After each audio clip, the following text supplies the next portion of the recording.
Hi, everybody. It's Martin Zender broadcasting to you from Canton, Ohio. I'm not at the edge of the bottom of the Floridan Peninsula today. I'm at my sister Kelly's house in Canton. That's right, the publisher of Stark and Hartman, Inc. I made a show for today, the day you're watching, before I left Fort Lauderdale because I knew I was going to be in Ohio for a few days. But I very cleverly forgot my computer charger. And Kelly doesn't have one. The stores are closed. Anyway, my computer's dead. So I'm going to have to make a video for you and put it directly up on YouTube with no intro, no editing, no nothing. Oh, this ought to be fun, huh?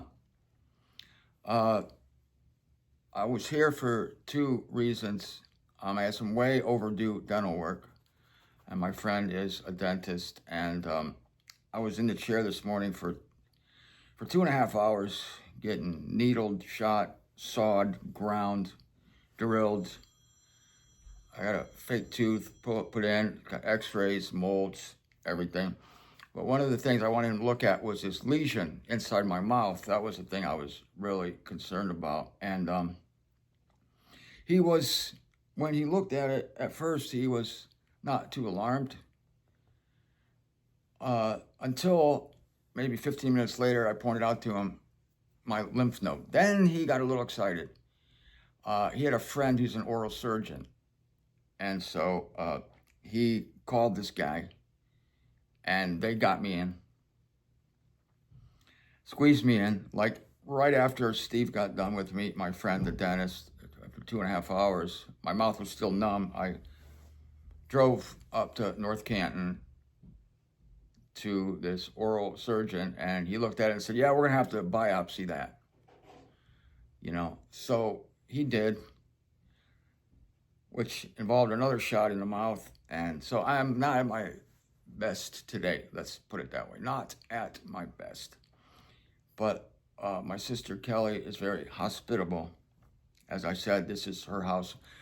There's some part of me that's comfortable in Ohio, in Canton. This is my hometown.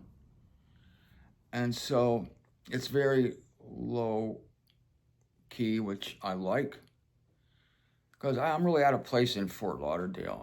I'm not a Fort Lauderdale guy, but there I am. I don't know what I'm doing there, but I'm there. I'm there for the weather. I just think they're going to kick me out any day. They're going to discover me. It's like, you don't belong here, and I'll be found out, and they'll kick me out of the state. That's what I'm looking forward to happening sometime. So it's going to be 3 to 5 days. They're going to send, so the guy cut a piece out of this thing, going to send it to Ohio State University in Columbus, and within 3 to 5 days, he'll know what it is, whether it's cancerous or not. So that's something fun to look forward to. But a strange thing happened. Well, I was at the office, the second office, the oral surgeon's office, and the nurse and the doctor's name's Dr. Ash. They asked me what I did for a living. I told them I was a writer. Oh, what do you write? I told them I wrote on spiritual topics. I also was a broadcaster. And so the doctor was telling me before he put a needle this long into my cheek, he told me that he had to write a report in college, and he had to do a book report. After he wrote the report, he got an A-, but the professor called him in and said, you're just giving us the facts. Can't you put a little razzmatazz on it? Can't you make it fancy? Can't you make it interesting? Can't you make it funny? And he said, I'm just too practical. I can't do that. And he says, I'm a black and white guy. I said, amen. I said, black and white, that's the most important thing. Tell it like it is, doctor. Tell it like it is. So we had a good rapport there with the nurse and the doctor, and the nurse, the doctor's assistant, she was going to look me up. So I left that place. Now, I had been in the dental chair for 2.5 hours, drugged, getting just hammered, but thank God for my friend, Steve. I got a fake tooth put here. He got rid of another crown. A tooth that I lost up here still had 2 roots up in it, so he had to deaden that and pull those out.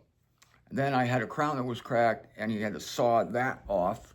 And in the meantime, I was taking molds and then x-rays in between and then more anesthetic. So it was just, you feel like you got beat.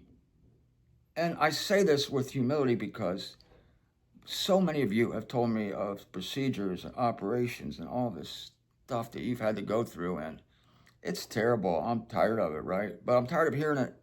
I mean, I'm tired of not hearing it. I'm tired of knowing that you have to go through this stuff too.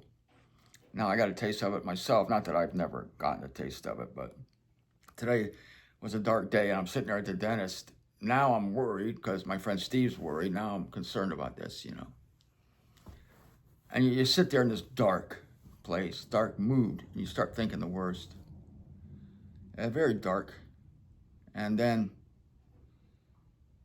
I drove to this other place, and they were so kind to me, you know. At first, the lady at the reception desk, not so much. Oh, it looks like you took your time. And no, I made a beeline here. I left right after I got done at the dentist. Okay. But afterwards, very kind. I got 2 stitches in my mouth. That's why I'm not talking my usual way. And on top of that, my dad died right here in this house. He died right in front of this window. We had a bed in here in 2003, and I was here on this exact same spot on my knees, kissing my dad's head while he died. It's rough. You know what the weird thing is? When I was 17 years old, I took this girl out named Linda Wagner. We both went to Central Catholic High School. And when my sister first bought this house 20, 25 years ago, I thought, I dated a girl that lived on this street. And I said, this living room, it looks like the living room I came in after the date. This would have been back in 1977, 78. And Kelly said, she goes, was it on Arlington Avenue? I said, I think it was, yeah, for sure. She goes, what are the odds? All these houses look the same. And they do. Come to find out, yes, Linda Wagner did live in this house. So if someone, this is the oddness of life. I don't know what the theme of this MZTV is. Tomorrow you'll get a real show if I can get my computer fired up. But if somebody had told me 50 years ago, when I sat right over there on the sofa with my girlfriend, it wasn't a girlfriend, it was a girl I took out. One date, maybe we had 2 dates. If somebody told me that your dad is gonna die in this room 40 years from now, it's so weird. And now, here I am in this same house, making this video for you. But listen to what happened. I'll close with this. I can't talk much.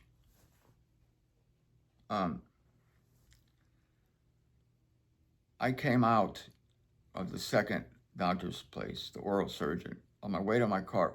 Well, before I left, I told the doctor, I said, you have a good soul. I could tell. Something really sweet about that guy. He was probably in his 60s, had a white beard. He's a very humble man, something very sweet about him. I could pick that up. I said, you have a good soul. And I told him and the assistant, I said, you two work really well together. I was getting emotional then. I was trying to hold it back because when I left that building, I let it out. I just started to weep hard about what is happening to me. And I just said, everybody's so kind to me. Everyone's so kind to me. Everyone is so kind to me. And I don't know if it was the fact that I'm in my hometown, that I'm going to be staying at my sister's house where my dad died, that I'm going through this scary situation, that I'm in pain, that people were so nice to me who don't have to be. My friend Steve just took good care of me, got me in at this place. I mean, I'm just so overwhelmed by the kindness of people. And so kindness is a great thing. Being good to people is a good thing to do. I don't know how this video is going to turn out. I'm not even sure this thing's working. I don't know. I might just be recording from the thing. But anyway, grace and peace and love to all of you. Tomorrow you might have a real show. be kind to one another. You never know when somebody's in a dark place. Doesn't hurt to smile. No matter what mood I'm in, I swear to you, I smile at people when I can. I always say good morning to people when I'm running. Always say good morning. Acknowledge people. You know, somebody might be a day away from killing themselves. You don't know. And smile or a kind word might make all the difference for them. You never know.